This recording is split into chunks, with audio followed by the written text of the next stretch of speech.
Well, it's a real privilege to welcome Ed Danshaw to come and share some of his faith story. Ed has been an active part of this congregation since they moved up here from Port St. Lucie, but originally before that, they've been all over the country. He's a Navy guy, so he's been all over the place. And Ed and Ann have helped us to sort of reinstate the Walk to Emmaus ministry here, and are doing a great job with that. And I'm just glad to have Ed come and share with us now. Brother? Good evening, good evening. All right.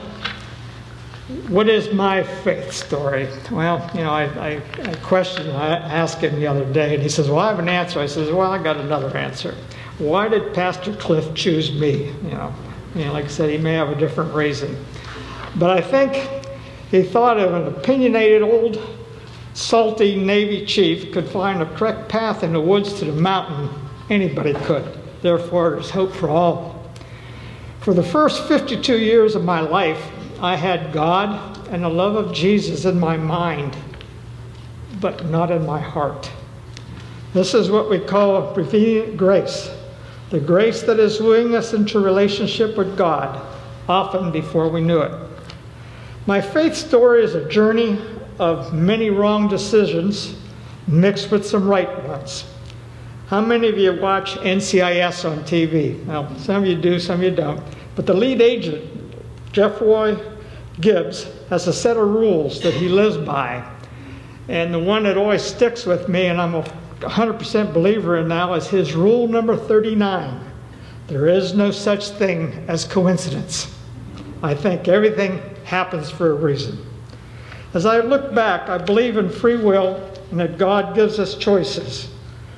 It's up to us to make the right ones. He gave me many choices, and I made many wrong ones. But he kept giving me choices that have led me here tonight. I am proof that God gives up on no one. In the long-distance hiking world, there's a saying, HYOH, which means hike your own hike. So here's my hike. I came from a hardworking, conservative, patriotic family. The American flag always flew at our house. Both my parents worked. My dad was a coal mine foreman, and my mother was a registered nurse who was credited with establishing the home health care services for the United Mine Workers in southwestern Pennsylvania. They were very busy, but they were both very involved in our lives. I had one younger brother and two younger sisters. I mean, they were in Boy Scouts and sports and band and PTA, and the list goes on. They always found time for us.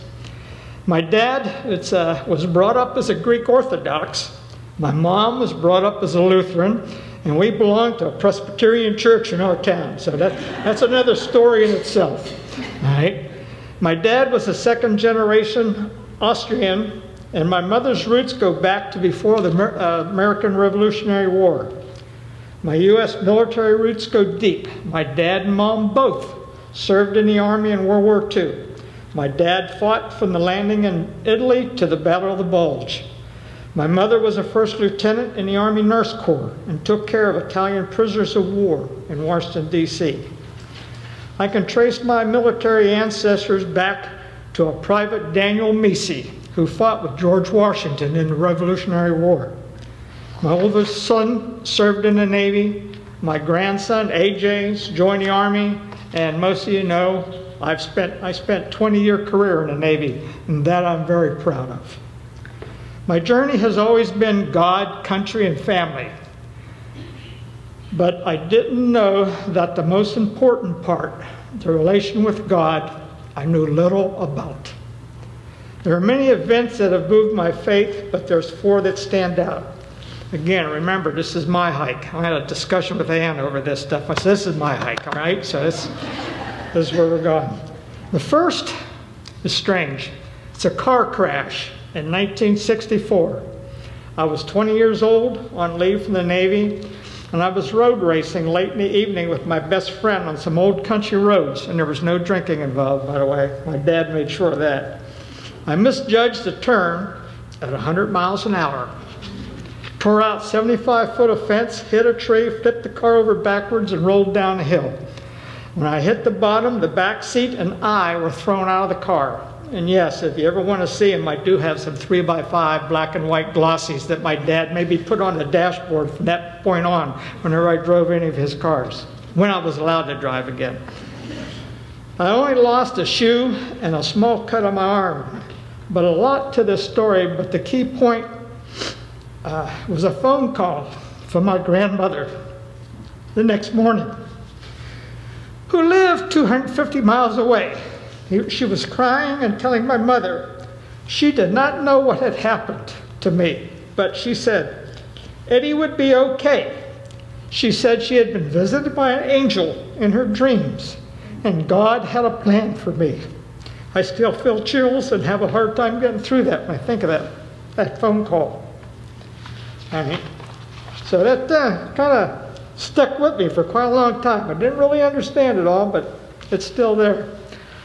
And my second is my rock, Anne, and the birth of my two sons. In 1968, I was transferred to Naval Training Center in Great Lakes, Illinois, to cram for a 2-year associate's degree in advanced electronics in a period of 7 months. About halfway through the course, my class leader's wife decided I was spending too much time at what we call in the Navy an AC-doocy club, which was between the school and the barracks. She set me up with a blind date with a girl named Anne, and the rest is history, because 5 months to that day we were married. 2 weeks later, I left for a 6-month Mediterranean cruise. When I got back during the next 4 months, we only saw each other for another little over 2 weeks. Then I was back on another 6-month med cruise. When I returned home from that second cruise, our first son, Chris, was born, and 21 months later, our second son, Mike, was born. Throughout all of our almost 50 years of marriage, she has been my rock and has always pointed me in the right direction. Sometimes I didn't listen to her, but she was always trying to get us to church, any church.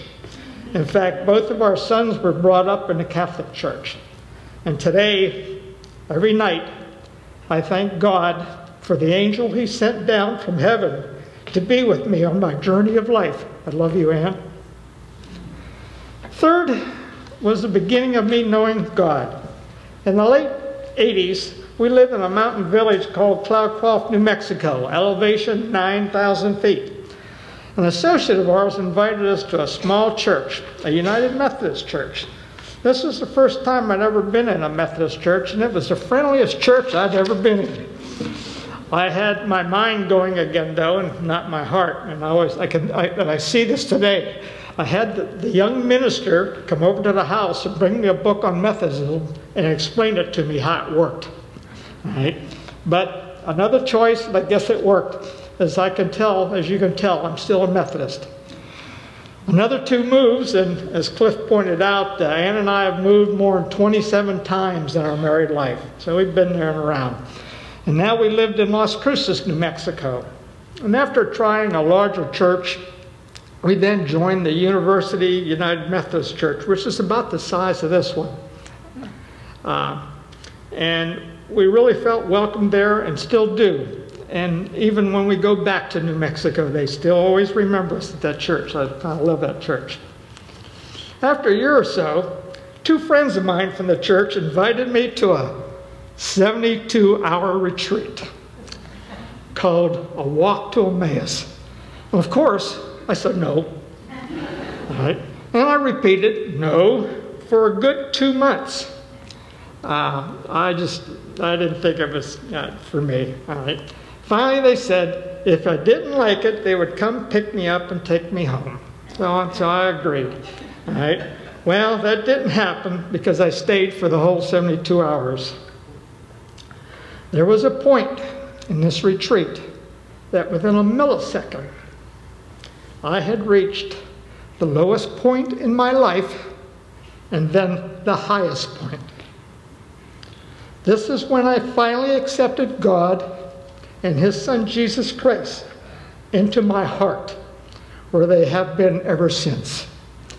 I believe this is what Pastor Cliff was talking about in his sermon last Sunday. I was born from above. This was March 1996 at Holy Cross Monastery in Las Cruces, New Mexico. This was receiving justifying grace that brings recognition of my sinfulness and a desire to depend on Christ. This is something that you just don't earn once, but will be a continuing effort for the rest of my life. My fourth is my walk in the woods. Last year, I became acquainted with a very courageous young lady named Beth Tuck of Portland, Oregon. And lately, many of you have been able to meet her and heard her story of pain and how she was reaching out for sanity and cleansing by backpacking the 2,200 miles of the Appalachian Trail. She got me thinking, and I got very excited. My whole family used to spend days and nights during our 20-some years in New Mexico backpacking in the wilderness, mountain areas of the Southwest, and we loved it. I said I could hike some of this Appalachian Trail if I had a little hike. So I asked my family for some volunteers. And as the wording goes, on my t-shirt, I asked God for a hiking partner, and he sent me my son. And that person was my youngest son, Mike. And without him, I could not have even done the smallest part of what we did. I just wasn't trail hardened yet. But it is what happened on the trail that was life-changing to me. And I'm going to read you the summary of my trail journal. So,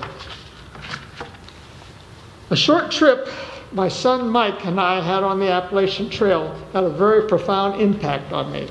It didn't take long in the wilderness to see the hand of God everywhere. I was more aware of him on this hike than ever before. He was in my sights, the smells and the sounds. The hike was mostly Mike and I by ourselves, but it was seasoned ever so often with some very interesting people. They were the true spirit of the trail. They would share their food, their water, their best wishes, and their best information. And they didn't care if this was your first day ever on the trail or if you had ever thru-hiked the whole 2,200 miles 5 times. Just being on the trail, you were now a part of their community forever. Before Mike and I left, we had many family and friends praying for us to have a safe and exciting hike. Pastor Cliff and Lisa gave Mike and I some small articles to carry with us on a hike that have been blessed and prayed over. On the first day, we were on the approach trail. Should have never taken that trail. It was about 7.5 miles up 2,000 foot, just to get to the top of Springer Mountain, the southern terminus of the trail. And then another 3 miles on to our first shelter. During the first 4 miles, my right knee started to burn.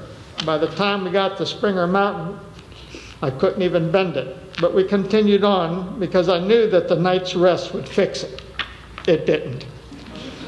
The second day, we had 8 more miles to go to the next shelter, but because the knee was really weak and swollen, we cut it short by 1 mile. On the third day, we needed to make 8 more miles. I hobbled over 2 peaks, and because of all the erosion breaks, logs, roots, and rocks, our speed was down to 3/4 of a mile an hour. There was no way we were going to make it to the shelter for the night. So coming down that second mountain, I really prayed that there was a way that we could get off this trail safely. We were both enjoying the trail, but I was in pain, and Mike had to stay behind me the whole way just to make sure I wouldn't fall at the end. I noticed, though, in the trail guide at the bottom, there was a mountain gap where 2 forest roads crossed a primitive campground where normally an army water buffalo, it's a water tank, with fresh water sat. I decided that was as far as I was going to go, and I told Mike. I told him we would camp there for the evening and we would hitchhike to get to town 15 miles away. Well, he wasn't too excited about the hitchhiking part. He said, "Did you see the movie Hitchhiking, Dad?" That wasn't a... But anyhow, I tried to call a shuttle service in town for a ride, but the signal was too weak and kept cutting out. A few minutes later, a white car came roaring up the road and stopped without me doing anything. I was just leaning against a water buffalo. A gentleman got out and asked if we needed help. I told him about my knee and that we needed to get into town. He said he was going in the opposite direction and there was not a lot there. Just then, a second car came by, going in the direction we wanted to go, and this gentleman got out in the middle of the road and flagged it down. It was a young girl on her way to work, and she was a little reluctant to have two strange men in her car. But the man was very persistent, and she finally said okay. But just then, here comes a third car. It's going in the same direction. And the man got out in the middle of the road and stopped that one. All right? It was a young man who was the boyfriend of the girl in the first car. All right? And he said, no problem. They were going their way to go to work. He got out, helped us put our backpacks in the car, and before I could turn around and thank the man, he had gotten his car and driven away. I never knew who he was. Then we found out from the young man that the only reason that they were on that Forest Road Trail today is because the state had suddenly shut down the main road for the day, and this was the only way to get between the two towns. At that point, it all started to add up. God was with us while we were on that trail, and He doesn't have to come out of a burning bush or a cloud with lightning to speak at us. I learned that there are many ways that He talks to us without using words. And this is my sanctifying grace that moves us closer and closer to holiness. It is this grace that helps me grow in my faith walk to be more Christ-like. This is my long-distance hike, and I'm still on the trail. If God is willing and the creek don't rise, I can't wait to get back to listen to what more God has to tell me. Thank you.